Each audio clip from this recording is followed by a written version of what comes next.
Assalamualaikum warahmatullahi wabarakatuh. Halo semuanya, perkenalkan nama saya Sagita Aurelia Mutakin dari kelas 10-11. Pada video kali ini saya akan menjelaskan sebuah materi penting dalam sejarah, yaitu mengenal jejak waktu, bagaimana ruang, perubahan, dan keberlanjutan membentuk sejarah kita. Materi ini sangat menarik dan membantu kita memahami bagaimana peristiwa masa lalu dapat mempengaruhi kehidupan kita yang sekarang. Yang pertama, kita mulai dari konsep ruang. Dalam sejarah, ruang menjelaskan di mana sebuah peristiwa itu terjadi dan bagaimana kondisi tempat tersebut mempengaruhi jalannya sejarah. Ruang dibagi menjadi 3 tingkatan. Yang pertama adalah ruang lokal. Ruang lokal mencakup wilayah-wilayah kecil seperti desa, kecamatan, kota, atau kerajaan tertentu. Contohnya, sejarah berdirinya suatu daerah, perjuangan tokoh lokal, atau tradisi yang berkembang di wilayah tersebut. Ruang lokal penting karena menjadi identitas masyarakat setempat. Yang kedua adalah ruang nasional. Ruang nasional mencakup seluruh wilayah Indonesia. Peristiwa seperti proklamasi kemerdekaan, pembentukan Undang-Undang Dasar, hingga reformasi 1998 adalah peristiwa nasional yang mempengaruhi seluruh bangsa Indonesia. Dan yang terakhir adalah ruang global. Ruang global menjelaskan peristiwa dalam skala dunia seperti perang dunia, revolusi industri, dan globalisasi. Konsep ini menunjukkan bahwa satu peristiwa di suatu negara dapat berdampak pada negara lain. Selanjutnya adalah konsep waktu dalam sejarah. Konsep waktu membantu kita memahami kapan sebuah peristiwa itu terjadi dan bagaimana peristiwa itu berkembang dari masa ke masa. Ada 4 hal penting dalam konsep waktu sejarah. Yang pertama ada perkembangan. Dalam hal perkembangan, sejarah yang menunjukkan terjadinya perubahan dalam masyarakat dari suatu bentuk ke bentuk lainnya. Biasanya dari bentuk sederhana ke bentuk yang lebih kompleks. Contohnya perkembangan teknologi dari mesin uap, listrik, sampai era digital yang kita bisa pakai sekarang. Yang kedua yaitu kesinambungan. Kesinambungan adalah segala sesuatu yang sifatnya masih menerapkan sebagian aturan lama di masa lalu, di mana di masa kini masyarakat masih menerapkan nilai-nilai masa lampau yang dianggap masih relevan jika digunakan di masa sekarang. Contohnya, peristiwa runtuhnya tembok Berlin 1991 adalah kesinambungan dari berakhirnya Perang Dingin dan era komunisme di Eropa Timur, menunjukkan dampak domino dari perubahan ideologi besar. Yang ketiga ada pengulangan.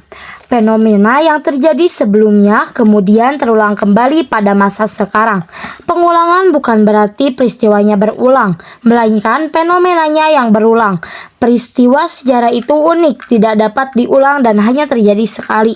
Contohnya, jatuhnya pemerintahan Presiden Soekarno akibat demonstrasi mahasiswa. Dan kejadian ini terjadi kembali ketika lengsernya Presiden Soeharto akibat demonstrasi yang juga dilakukan oleh mahasiswa. Dan yang terakhir ada perubahan.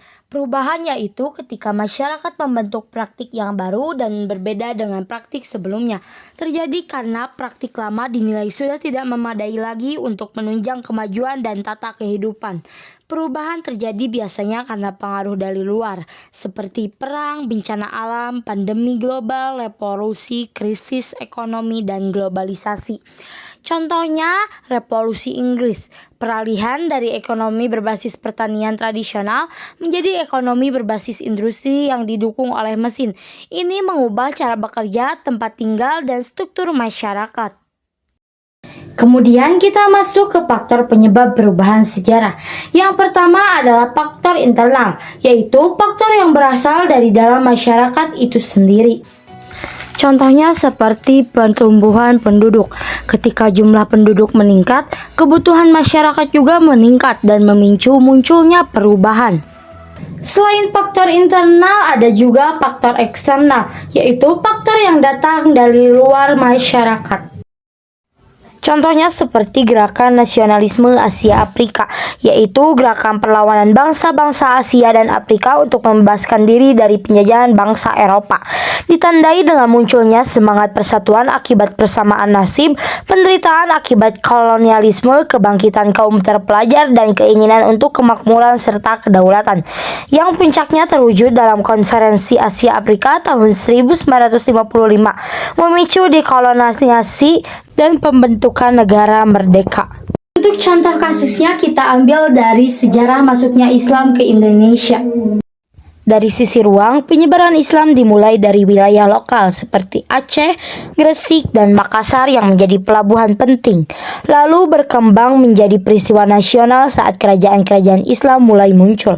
Pada saat yang sama, peristiwa ini terhubung dengan ruang global karena melibatkan perdagangan dari Arab, Persia, hingga India. Dari sisi waktu, proses masuknya Islam berlangsung secara bertahap, mulai dari perdagangan, persebaran dakwah, hingga berdirinya kerajaan-kerajaan Islam. Tradisi seperti pesantren dan perayaan keagamaan masih bertahan sampai sekarang sebagai bentuk kesinambungan. Dari sisi perubahan, Islam membawa perubahan pada politik, budaya, bahasa, dan hukum di Indonesia. Namun, budaya lokal tetap melekat sehingga tercipta perpaduan budaya yang khas.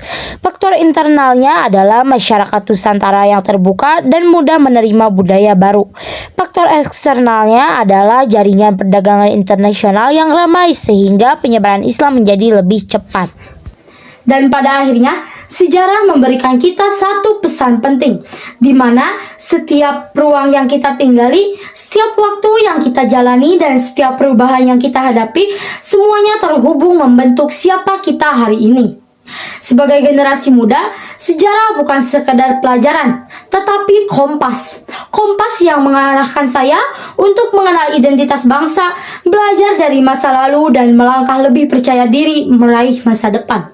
Terima kasih sudah menyaksikan presentasi saya. Saya Sagita dari kelas 10-11. Ingat, masa depan tidak dibangun oleh mereka yang lupa akan sejarah, tetapi oleh mereka yang belajar darinya.